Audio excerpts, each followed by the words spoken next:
Hi friends, welcome to శాంతంగా topic 1830.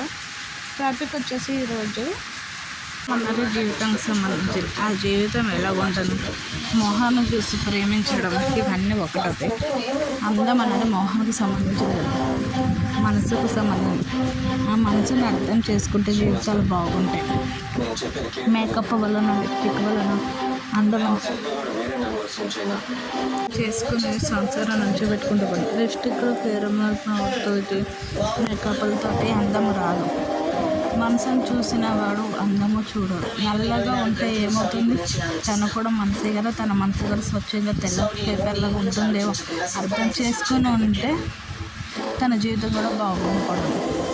అర్థం చేసుకుని ఉంటే నేను ఆత్మహత్య చేసుకుంటాను. మనసును అర్థం చేసుకున్నావా? ఆ 10 నిమిషాల సుఖం కోసం దేని దగ్గరికి పోతుంది. దానుకున్నవి నాకు నవ్వుకున్నాడు అది అనుకున్నాడు అని ఆ భార్యను ఎగదీసి అడిగితే తన భర్త ఏమైపోతాడు అని ఆలోచించింది. అందము, నేను పొద్దున్నే లేచి ఇల్లు ఉడిచి గిన్నెలతో ఉంది, పిల్లలకు వంట చేసి నీకు వంట చేసి బాక్స్ పెట్టి టిఫిన్ పెట్టి మిమ్మల్ని పిల్లల్ని రెడీ చేసి స్కూల్కి పంపించి మళ్ళీ గిన్నెలతో అవి చేసి ఇవి చేసి ఇంట్లో పని చేసి పూజ చేసుకొని కుట్టుకునే మిషన్ కుట్టుకుని మళ్ళీ సాయంత్రం మీద రాకులకి స్నాక్స్ చేసి డిన్నర్లకు రెడీ చేసి బట్టలు ఉతికి ఇవన్నీ చేస్తూ ఉంటే నాకు మేకప్ వేసుకునే టైం ఎక్కడుంది, నేను అందంగా లేదని మాట్లాడుతున్నావా అంటుంది తన భార్య. తను అంటున్నాడు, తను కూడా నీకులా ఇంట్లో పని చేసేదే కదా, దానికి ఇంట్లో పని మనిషి ఉంది, నాకు పని మనిషి లేదు. దానికి ఇంట్లో వాషింగ్ మిషన్ ఉంది, నాకు వాషింగ్ మిషన్ లేదు. తన భర్తకు వంట చేయడం మొగుడే వండుకుంటాడు. బొడ్డుకి నాకు చీర కట్టి మల్లెపూలు పెట్టుకున్నది ప్రతి ఆడది అందంగా ఉంటుంది. నేను అలా చేస్తే వచ్చేవాడు పోయేవాడు నన్నే చూస్తాడు. అది అర్థం చేసుకోరా నా భర్త అంటుంది నా భార్య. అంతలో ప్రియురాలకు అవసరం నుంచి ఫోన్ వచ్చింది. ఫోన్లో స్పీకర్ పెట్టి అడుగు ఏం పని చేస్తుందని. ధైర్యంగా భార్యకు 3 మల్లెపూలు తేయడానికి ఒక పెళ్ళైన 15 సంవత్సరాలు ఒక్క రోజన్నా తిన్నామని ఫోన్ చేస్తావా? దాంతో మాత్రం గంటలు చేస్తావు. నేను ఇంట్లో పని మనిషిని, సేనేసి రంభ భోజేసి మాట కరుణేసి మా ఇంటికి అంత అన్ని సలహాల్లో పనిచేయను, దేంట్లో రంభ కింద కూడా పనిచేస్తారు.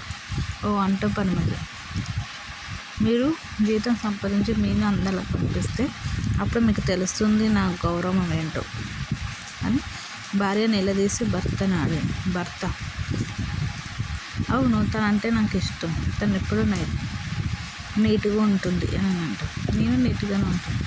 నేనేమో పసుపు కుంకుమం పెట్టుకుంటాను, వారేమో లిప్టిక్లు హైబ్రో పెన్సిల్స్ వాడు. నేను కాటుకు పెట్టుకుంటారు, కాజాలు పెట్టుకుంటాను. నేను పాపెట్లో బొట్టు పెడుతున్నది లిప్స్టిక్తో స్టిక్కర్ పెట్టుకుంటాను.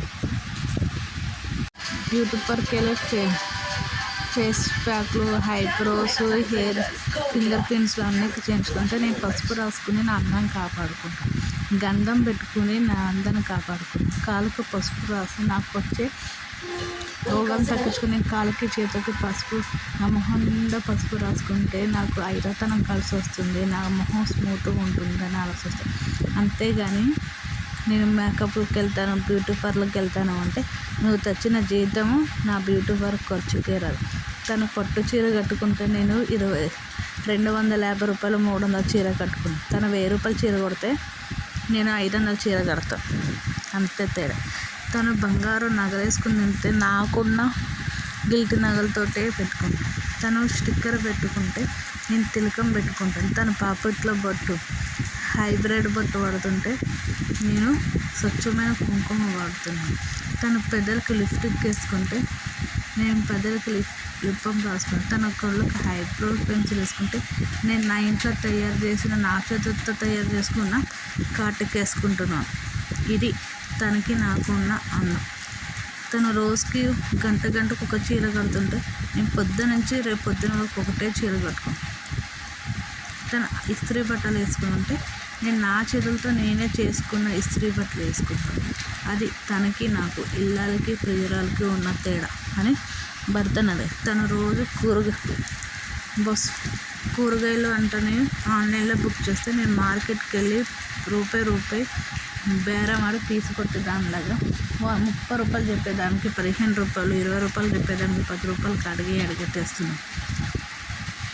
కారం మరి ప్యాకెట్లతో వంక నేను ఆడించి మిరపకాయలు అంటే తీసి ఆడొచ్చును. అది పచ్చళ్ళు ఆన్లైన్ బుక్ చేస్తుంటే నాకు నేనే ఇంట్లో పచ్చళ్ళు తయారు చేసాను. కారం పొడి నేను కొట్టేసిన, పసుపు నేను కొట్టేసిన. పల్లెటూరుకి వెళ్ళి మా అత్తమామని చూసుకుంటాను. తనకులాగా అనాథర స్థలంలోనే రుద్రాంశంలోనే వేసేయలేదు. పిల్లల్ని హాస్టల్లో వేయలేదు. నా పిల్లల్ని నా దగ్గర ఉంచుకొని చదివించుకుంటాను.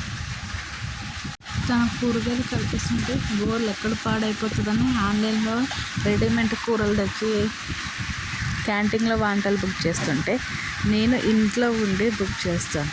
తను రెడీమేడ్ పిన్నులు తెచ్చి ఇడ్లీలు దోశలు వండితే నా చేతులతో నేనే మిక్సీలో గరిటెలు వేసి పిన్నులు రుబ్బుతున్నాను.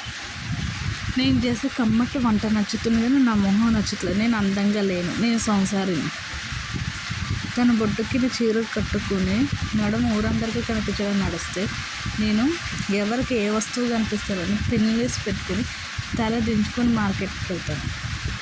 అది నాకు. తను నెలకి రీఛార్జ్ చేయించి బ్యాలెన్స్ అడిగితే నేను ఉన్న నా బ్యాలెన్స్ తోటే ఎవరికైనా అర్జెంట్ ఉంటే చేసి, లేకపోతే నెల రోజులు అదే బ్యాలెన్స్ తోటి అలాగే వాడుకున్నారు. ఇది మన మధ్యతరగతుల కుటుంబంలో ఉన్న అందం చూసి కదమ్మా కూడా మనసును చూసి ప్రేమించడం నేర్చుకో. తను బంగారు గాజులు చేతికి వేసుకుంటే నాకు మట్టి గాజులు వేసుకుంటేనే. తన కాలుకు మెట్టెలు తీసేసి భర్తలేనట్టు తిరుగుతూనే కాలుకు మెట్టెలు పెట్టుకుని తిరుగుతున్నాను. తను జీన్స్ చుడిదార్స్ వేసుకుంటే నేను చీర కట్టుకుని అప్పుడప్పుడు ఎప్పుడో డ్రెస్సులు వేస్తూ ఉంటాను.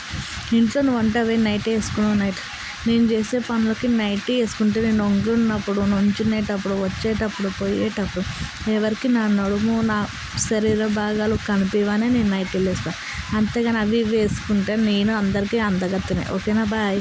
మధ్యతరగతి అందాలు ఇలాగే ఉంటాయి. కొంగు జాకి అడుగుతున్నాను. ఒక తల్లికి, ఒక భార్యకి, ఒక చెల్లికి, ఒక అక్కకి, మీ కొడుకును పుట్టిన బిడ్డకి ఇలివి ఇచ్చారు అంటే గుండెల్లో పెట్టుకుని చూసేదే భార్య. అందుకని ఎంత ఒప్పించినా కానీ అర్థం చేసుకుంటే మనసు ప్రతి భార్య అందంగానే ఉంటుంది. లిప్స్టిక్లు, హైబ్రో పెన్సిల్స్, మేకప్లు వాడితే అమ్మతనం వచ్చాక ఆ ఏడాది శరీర భాగాలు పాడైపోతాయి. ఈ వీడియో నచ్చితే లైక్ అండ్ షేర్, సబ్స్క్రైబ్ చేసుకోండి. Bye friends.